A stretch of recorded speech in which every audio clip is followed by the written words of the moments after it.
Jason David Frank!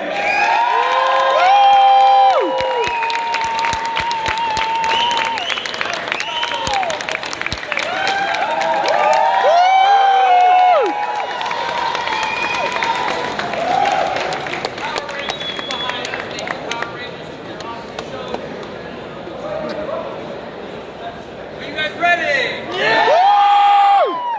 First, I take a selfie. You guys come on this way. I mean, I've seen some entourages, but that one is impressive. Have a seat. Oh, thank you. Welcome to Brussels. Thank you. It's good to be here. How are you finding Comic-Con? I always have fun at Comic-Cons. Get a chance to look around. I didn't get a chance to see everything, but I'm sure there's a lot of awesome stuff to see out there. First time in Brussels. Hopefully it's not the last, because I really love it here. I love the people. Thank you guys for so much love, and the love for Power Rangers too. Oh yeah, they go crazy for it. I mean, look straight away. Got one little Power Ranger there. There we go. Hey. Oh yes, the second best color, I would say. Well, I was red too. I was red Zeo, red Turbo. So I was many different colors. But you were green originally, weren't you? Green, white, red Zeo, red Turbo, and then black Dino Thunder. Oh wow. Yep. How do you keep hold of all those? What was the order? Can you say them in order? Yeah, green, white, red Zeo, red Turbo, black Dino Thunder, and then I did the superpower beatdowns, and then the new character from the Boom comic, Lord Draken, which is a mix between, the green and the white, and he's evil. I'm trying to go live, but... I could film whilst you get that up if you need to. What I loved about that then is, not only do you obviously know which Power Rangers you were, one man just went, yep, and sort of ticked them off as you went. It was brilliant. Are you a fan, sir? What a surprise, what a surprise. There you go. I mean, we will let you ask your question afterwards if you're a fan. I mean, that kind of summarises what I was going to say. I mean, the Power Rangers is huge, and it has been going and going and going for, what, 20 odd years? 25 years. It's crazy. You were there, obviously, from pretty much the start. Obviously, you came in green a bit later, which is Rita's invention, is it? Yeah, only 10 or 15 episodes into it. So. But you are Gen 1, essentially. Yes. How have you found it as it's grown and as it's obviously become bigger and budgets got bigger and stuff like that? Yeah, well, as you can see, you got the little kids now that are dressed as Power Rangers. Their mom and dad was, we used to watch Power Rangers, and then their mom used to have to watch, Power Rangers. So it's exciting. It's a good thing. Did you? Because obviously you do a lot of martial arts. Was that your in, or did you go in because of an acting background? How did you get that specifically? I was a national rated competitor, so it was going out there and doing martial arts. And then when I got Power Rangers, it just was perfect. It was mixed between karate and a little bit of acting and all that good stuff. So I'm trying to see, Francis, where are you? Can you go live on my Instagram, please? Thanks. I can't get any service here. Just go live on my Facebook. We're going live, guys. That's tech for us. Once you go live, let me know so I can have it, okay? Professionally, he knows what's going on. Oh, there's one man already going live for you. You can have about 16 channels in a second. Good deal. But yeah, I mean, in terms of, obviously, the history of Power Rangers, do you have any attachment to any one generation, or has it been different, and you have a different love for each one as you go? We did the superpower beatdown on Bat the Sun, and those fights were pretty epic. We did the Green Ranger versus Ryu, White Ranger versus Scorpion, and then now with the Boom comics, we have Lord Draken. So I'm really, I'm into certain characters, I really like a variety of Power Rangers. My first, of course, was Mighty Morphin Power Rangers. There's over 100 and something Power Rangers, though. So we're going live right now. Are we live right now? All right, let me see that, Francis, real quick. Thanks for going live. Are we on Facebook or Facebook? All right, we're on Facebook Live. Say what's up, everybody. Woo! There we go, Facebook Live, Facebook Live. All right. Well, I like to keep everyone updated. So if you're not here right now, we are in Brussels, Belgium, where the chocolate, I know you're gonna say chocolate and a beer, but I don't drink, so I'm gonna say chocolate and the waffles and the french fries? Okay. Anyway, welcome guys, and we're gonna keep this on for a little bit. Do you guys have some questions? Oh yeah, do you want me to get straight into the questions for you now? No, you don't have to. You can ask certain things. I'll happily have a chat with you. I just know these guys. I mean, I don't think I've ever seen so many different types of Power Rangers come to a Q&A yet, so this is exciting for me. But I mean, exactly what you're saying. Like, I was at the right age when it was Mighty Morphin Power Rangers, and like, I don't think I'd seen anything like it, because I came from living films like the Godzilla films and all the stuff from Japan like that, and then Power Rangers came along and it sort of had all those elements, but so much more, and for kids. Like, did you know the impact it was going to have when you got signed onto it? You know, it was one of those things where everybody said it wasn't going to be a big hit. You know, everyone said this is going nowhere.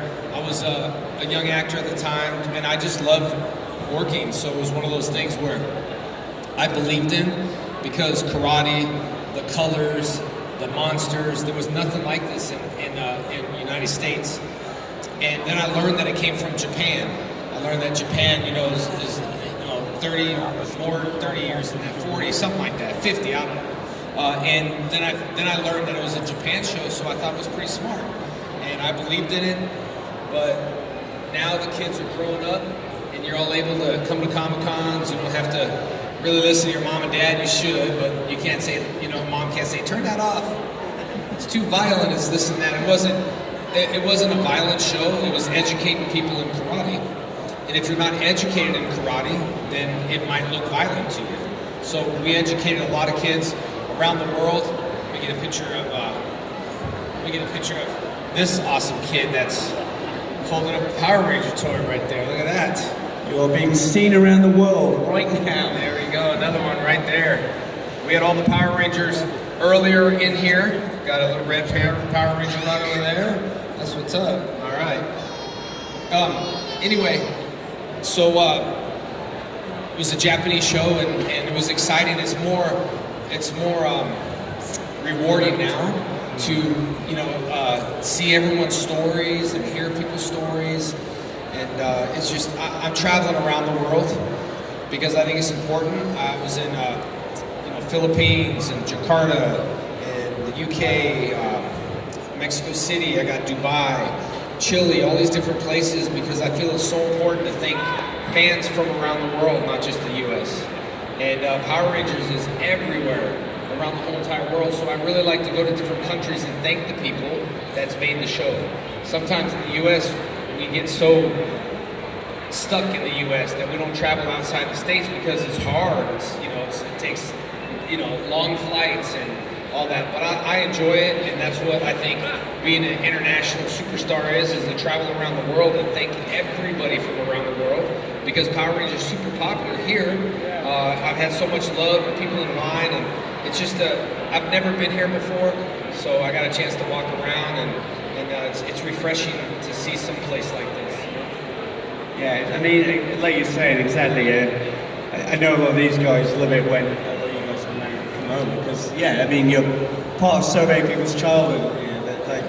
That there's a little part of their personality that comes from what you guys did in the show, and that's, like you say, with the kids now, they get the same thing. Yeah. It just goes and goes. But it feels good to step off an airplane in a different country and have so much love, and that's what I like hearing the stories. I really like making people smile, and no matter how tired I am or what, I always try to give it my best, so you guys don't see that, because you guys are here to see your superhero. So I want to make sure I stay super to be your hero. Does that make sense?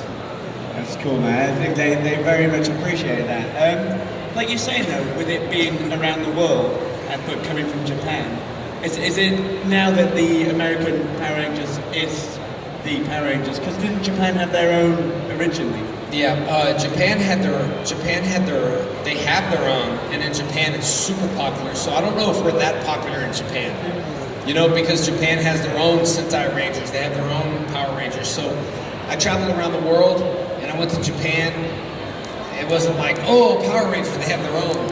You know, so that's like the only place, you know, in the world where they actually have their own Power Rangers. Yeah, And, that's the right thing. but people love the Japanese version. You know, if you're a fan of the Power Rangers, you get to watch. You get to watch the Japanese footage and the shows as well as the American footage. This is a question I was going to ask, because this is something a friend told me, and I thought I'd finally find out if this is true. In the earlier series, was it that you had the monsters and the fights with people in the suits, and then you guys acted around those bits, or was it that you guys did everything again? No. What we did is we took. Are you guys watching my Facebook Live? Oh, you are. You're waving, and it's a bit of a delay. So sorry. I think that the new generation, they're easier on screens over there than they are 6 feet this way. Is this Facebook or Instagram? Facebook. Gotcha. So what happened is they intercutted the show. So they used the Japanese footage and then added the American footage, the American actors. But the Green Ranger, we ran out of footage, so I actually jumped in the helmet. It did fight scenes. It did the Dark Dimension.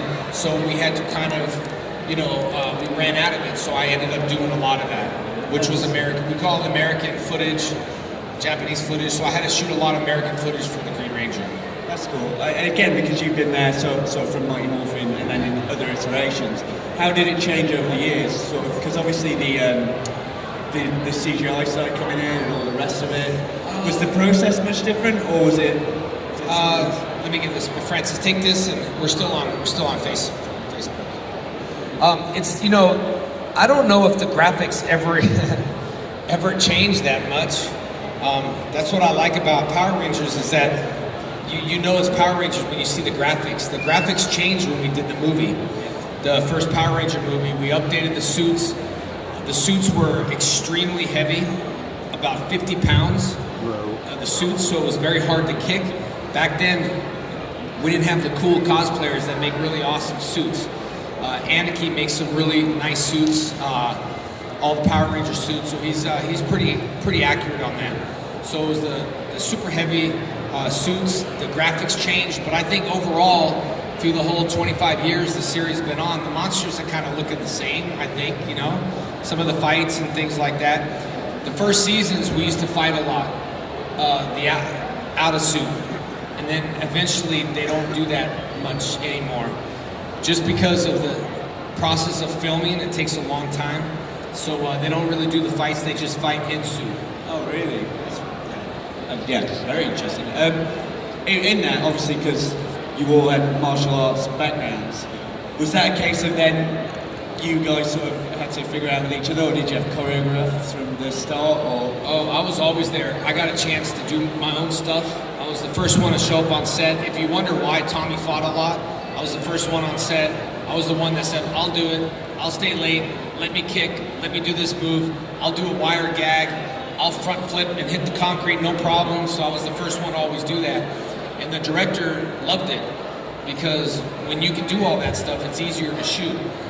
So I had a lot of fun, but I was the first one to kind of show up and train. I trained when I was 4 in martial arts. I trained my whole entire life, so when I got the show, I was a 3rd degree black belt at the time. Now I'm 44 and I just received my 8th degree black belt, which was pretty, thank you, pretty big accomplishment. Took a very long time, 40 years in martial arts, you know. But it's also, that rank is also judged on, you know, sharing your knowledge. Like Chuck Norris, for example, he's got schools, he shares his knowledge, and that's what you become a great master, by sharing knowledge to other people. You get to see your students grow and become an awesome black belt, and that's the reason why I respect Chuck Norris so much, is because he had schools and he's legitimate. He's a 10th and then he's the 8th degree like me, so I'm so excited. I'm doing a show with him coming up in Lexington. I've met him 3 other times. Actually, I skydive, so I was skydiving when Chuck Norris did his tandem. And then I thought of the joke, like, Chuck Norris is so cool, he doesn't need a parachute. But he actually did need a parachute. So I'm excited to see him. oh man, I think everyone in here just thought I would have loved to see that skydive. That would have been incredible. Interesting, obviously, because you obviously love martial arts, and that was part of what got you into the role. but you said you started when you were 4. What was it that sort of influenced you to start? Because obviously a lot of kids now will start because of things like Power Rangers. But That's what it was. It's, you know, no matter, I think, who you are, karate's mainstreamed. You'll always stop and you look and you watch and you go, wow, that's cool. So as a kid, I was walking by a karate studio and I saw this older lady, which she's a lot younger than I am now, but I was only 4, so I thought she was an old lady. She was probably 20. Anyway, doing a kata and doing a routine, and I thought that's something that I'd like to get involved in. As a kid, you know, I suffered a lot with certain things, ADD, and I was really off a little bit. So martial arts centered me. You know, so I studied in school. I was able to stay in karate class and learn. I've taught so many people with disabilities that became black belts. I've taught people with autism. I've taught people that couldn't function in the world, that there are great black belts. Because what karate does is it centers your mind and it makes you focus. People were blown away. So when I took karate, I was thinking, man, this is great for my ADD. Like train. And then when I started training other people, that people said, no, we can't train them. We can't train them. A kid came in a wheelchair, and my brother played my brother on the show, David Trueheart, but he passed away a while ago. But when the kid came in a wheelchair, he said, can you teach me? And everybody's like, no, my brother said, I can teach him. So he picked him out of his chair, put him against the wall, and started teaching him to block. And the kid was blocking it. I was thinking, man, I think the kid's gonna be mad because my brother like picked him up and pinned him against the wall and was teaching him blocks. The kid loved it. I taught a kid, Joey, in a wheelchair and couldn't walk and couldn't do anything. And I taught him karate by closing his eyes. Because it's a mental thing. And when you could see that and walk away, it's a patterns you learn. Songs, things you can hear. No matter what, someone can make beats in their head. If you're talented, and then even if you couldn't move, you could translate that to a guy who can really like make this awesome song. So the mind doesn't stop. So once I saw that, I knew karate. I was hooked on it because it gives kids goals. Yellow belt, orange belt, blue belt. I didn't have a lot of belts back then. It took me like 4 years to get the orange belt, all right? So, but it gives, you get tips on your belt and you start learning to set goals. How many of us set a goal and when we get it, we stop? Not me. My mom used to say, you're never gonna be satisfied and I said, I'm not. Because as soon as I reach a goal, you look and you see your next goal. That's how you grow. You know, if you look at school and you're like, my goal is to get a high school diploma, and you stop, you're not going further. Then it's college, and then it's this, and it's that. So we have to learn to have goals, and we have to learn to be disciplined. Really, it's the truth. The secret to success is to always say, I can. You know, there's plenty of times, I'm going through a lot of stuff right now back home. You know, one of my daughter has an injury, and it's so easy for me to disconnect and say I can't come to the show. I'm my own boss, so I'm balancing too. You know what I mean? And to be your own boss and to be disciplined is really hard. That's why you don't need a personal trainer. You don't get a personal trainer. If you get one, maybe you can learn the weights, but eventually stop your personal trainer because it's you that needs to wake up. Your personal trainer can push you and push you and push you. Your personal trainer's not going to be around forever. That's what my karate teacher said. I'll teach you how to defend yourself. I said, why? I have you. I'll take you to school. He said, you can't take me to school. How come? So I had to learn to defend myself alone. And you start, when you're a baby, you learn to swim, and then they let go of you, and and then you learn to swim. So I'm a big believer in reaching a goal and achieving a goal and being the best that you can. That's what holds me accountable to be a superhero. You know? That again, yeah, it was go for it. If you have an instinct for applause, you let it loose. Interesting, because you say you walked past and you saw karate. Have you ever been drawn to anything else like that? Not really. That's what stinks. I'm not good at other sports.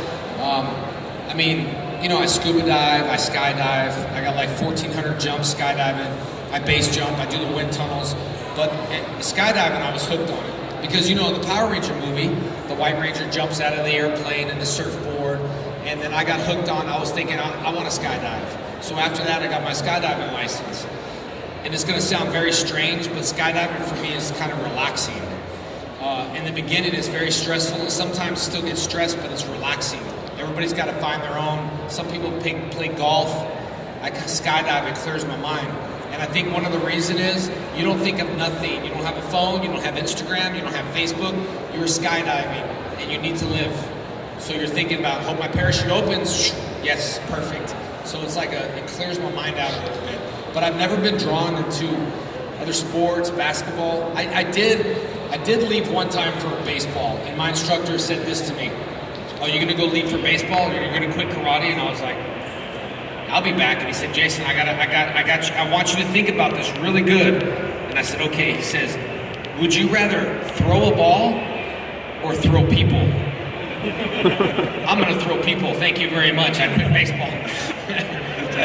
Could you even combine the two and have some sort of weird throwing people at bats? Although I'd watch that sport. I'd watch that sport. Yeah. We will open the floor up very shortly, so if you do have any questions, get them in your mind and I will come to you in a second. We'll just chat a bit longer, just because again, like, this is great, because